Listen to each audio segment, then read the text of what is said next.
everyone, welcome to the channel. It's the Mind Reprogrammer. Today's topic is one that we're going to carry on from last week's video. And last week's video was about the 4 people that have truly changed me in a deep, profound way. But I forgot. Well, I didn't forget because I made a topic about this one, but there's one person that has truly changed my whole existence. And I would like to dedicate a video to this person, to this energy. And his name is called Jesus Christ. Now, if you are someone that watches the channel, you'll be very much aware that I've spoken about growing up in a church and how that experience was like for me, and trying to understand this idea or this person called Jesus Christ. And it was something for a long time that I absolutely did not want to understand, did not want to hear, because I struggled to accept that this person could even be real or could exist. Because of the miracles, because of the stories, because of all the things that happen. But as I've gone deeper on this journey of realization, there's one thing I've learned about life. Life is like a circle, and you're constantly revisiting things that you might have let go of, and you come back and see it again. And that's why in today's video, I want to talk about this idea of Jesus Christ. And I also want to talk about my relationship with the man called Jesus Christ. But first of all, let's just make a distinction, because y'all know I gotta make a distinction for y'all. Remember what I've said in other videos, and if you've not tuned in, please go check out the other videos. I explain in a lot of detail about this idea of Jesus Christ. But first of all, it's important to make a distinction between Jesus, the personality, and Christ as the aspect that he became. So let's go down again and make it a bit more clearer. You see, I believe that every human being has a soul, and every human being's soul is designed and created for it to eventually become one with its source, with its creator. And we have experiences of life that challenge us, that push us, that makes us think about things in a different way to kind of prepare us to enter into the kingdom of heaven. And remember as well, the kingdom of heaven is not somewhere that's up there or somewhere that's down there. It's one place only, and it's within. And when we talk about this idea of Christ as a man, it's important for us to recognize that the Christ is the aspect of the creator that can be known in flesh. So I'm going to explain it again one more time. You see, when you get to a certain level in the development of your soul and the development of realization, see it like a train going forward on a long train track. If you're on a train and you're going forward and you're walking across, imagine that the end of the train that you're walking across is what we will call the creator, is what we call source, is what we call God. As you're walking on that journey across the train to go to the next carriage, you eventually reach what I would like to call a threshold. And this is the threshold of when you begin to enter into your sovereignty and dominion as the Christ. So there is a distinction between a soul and a Christ. And it's important for us to realize that when you're on this journey of realization, you will eventually come to a point where you begin to become intrigued by the ideas of different people that have left this planet, or different people that have attained certain levels of realization. You see, for a long time, I had so many role models and mentors that I really looked up to. But as I've gone deeper on this journey, recently, there's just been a deep, I can't explain it, but like a deep calling to study this man called Jesus Christ. And what I find so intriguing about it is that when I read the story of Christ, and I would recommend another book to you guys, it's called The Apocalyptic Gospel of Christ.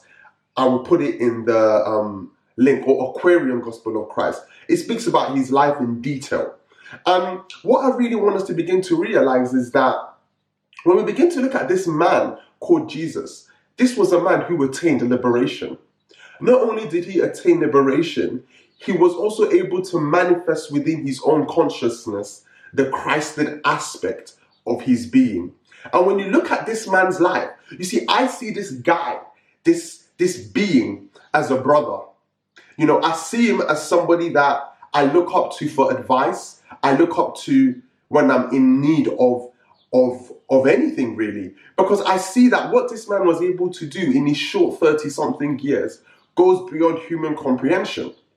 Because what he did is he liberated himself from the karmic pressure of existence. And he not only did he liberate himself, he created a template for all of us to be able to use to also walk in that track.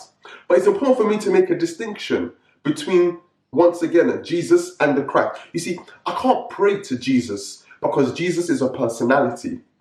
You know, I can honor and respect him as a personality. But the person that I feel is the key to go through is you go through the Christ rather than the man. So when people pray in the name of Jesus, I find that very hard to do because I'm aware that the personality is Jesus and the real one you want to pray to, if that is your proclivity, is the Christ. So in the name of Christ, for me, resonates more deeper. But as we carry on talking about this, it's coming to the realization about whether the resurrection or not was real. Because that was a massive stumbling block for me on my journey when I began to study the teachings of this man again. Because to think that a person was crucified on a cross and then after 3 days they resurrected and was able to show themselves again, that for me is very, very mind-boggling. But how I've been able to comprehend it in my head that there may be a possibility that this is real is one thing. You see, when you attain a certain level of realization and you get to that level where you are the Christ and there's no separation between you and the Creator, not only is there no separation between you and the Creator, even when you talk, there are certain verses or certain things you say that we can't make a distinction. So I believe in the Bible there's a part where Jesus says, I and my Father are one. And if you look at his whole journey that time, there was a lot of discomfort about this man being a heretic, you know, talking against the Pharisees about what it meant to be in connection or what it meant to know God. You know, these were very, very challenging times during the time when he was here. And he was just being a rascal, you know, really touching and teaching and telling people that actually, guess what? You don't have to do it the traditional way. You can just go direct to the Creator. You don't need nobody to do anything for you. Do you know what I mean? But going back to what I'm saying, you see, when you attain a certain level of realization and you attain a certain level of deep, profound awareness within yourselves, I do believe it's possible for you to get to that point of realization where when you die, rather than you jumping on the cycle of reincarnation, which I've spoken about, you actually end up materializing what we will call a body. Now, if we look at other religions and other philosophies, because I'm a massive advocate of looking for truth in everywhere, because truth is truth. And what is true today will be true a million years from now. And when you look at different cultures, there's this idea that I've read about something called what we call the rainbow light body, or this idea of a macabre. You know, as I say these words, go research them. You know, don't just take my word for it. Do the inner work and go research. But my understanding of this man, Christ, or this man, Jesus, was he was able to get to that point of vibration in his frequency where when he died, the soul was able to stay in the physical vessel, recreate itself again, and appear as a physical flesh. Now, this might sound a bit out there. It might sound a bit too much for people's brain to comprehend. But I feel like it's important for me to start to let you guys know that there's so much in this universe that we don't understand. And there's so much about life that we can't even begin to comprehend. And for you to begin to realize that part of reprogramming your mind is beginning to come to the realization that the impossible is something that can happen. But you just have to set the scene for that thing to happen in your life. And I've got to that point where I was so rigid before about my beliefs. I was like, nah, man, that guy can't resurrect her. He's not real, man. It's all fake. But you remember, in one of the books I recommended down below, I spoke about a guy called Yogananda. And when Yogananda's guru died, Sri Guru, he spoke about how his guru came and appeared before him in flesh. You know, that's towards the end of the book. And he saw his guru and they had a conversation. So if this geezer from the 1940s, 1950s was able to have that experience, then why can't Jesus Christ also do that stuff as well? You see, when you begin to go deeper into the philosophy of existence, you begin to realize that there's so much things that are happening in the universe that we still don't know. Even this idea of time is still quite confusing. You know, I watched a film called Tenet, and that completely broke my mind because it made me begin to think about, how does time actually work? When we have moments of deja vu, what's happening? And if these little tiny things can happen that we don't understand, why can't somebody reach a level of realization where they're now able to control the forces of nature, because there's no separation between who they thought they were and who they are, because they've attained that level of realization? But it's important for us to realize that using this man, Christ, as the template is important for you to take this whole story. Because even if you don't believe anything I've said, I would love for you to just take this little bit I'm going to say next. If you can't accept that this man came in the flesh and he was able to recreate himself and resurrect himself and attain that level of oneness and creation and connection, stay with me on this part here. What if the story of Jesus Christ is a metaphor for the journey you're going on? You know, Joseph Campbell speaks about this idea of the hero's journey. And what if Jesus Christ is the ultimate hero's journey that you're going on? Imagine if you, as a soul right now, you're going through that journey of being in the wilderness, and you're banging your head and you're struggling and you're finding it hard to make ends meet and things are just not going well. And then all of a sudden, you just begin to have a deep feeling within yourself that there's an aspect of you that wants to flourish and grow.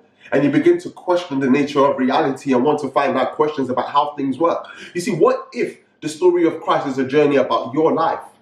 A journey about you inhabiting the Christ within and you unlocking it to begin to become realized like he was. You see, in the Bible, there's a verse that he says, and this is a verse that causes a bit of controversy with some people, because he said, "Do you not know that ye are gods?"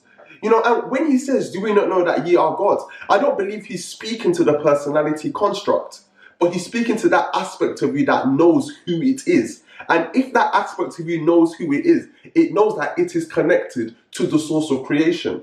But not only on a deeper level, he also said that, "Do you not know that ye will do greater things than I have done?" You see, when you begin to unlock and you begin to connect to that aspect of you that we call the Christ, and you begin to inhabit and dwell in it, I can assure you things begin to change. You see, I've been on this journey now trying to figure out, how does this work? And I spent hours in meditation, hours in prayer, hours studying, trying to see how in the physical flesh it's possible for someone like me, a mere normal person, trying to do the work as well. You see, I'm not saying that I'm trying to be like Jesus Christ. I'm just trying to actualize the full potential that's latent within me. And that's my only goal, and that's been my only objective since I fell into my awareness, because I know I stumbled into it. But going back to what I'm saying, you see, there's an important thing that I want us to begin to look at today. And the question I want to share with us at the end is, how can we start to connect that aspect within ourselves? And I want to invite us quickly to just do something. And I'm going to lead us in a prayer, because like I've said before, prayer works. And I'm going to lead us in the prayer of our Father, which was a prayer that Jesus gave. And in coming videos, I'm going to break down that prayer. But for now, I just want us to all just breathe in through our nose and just to breathe out. And to breathe in through our nose again.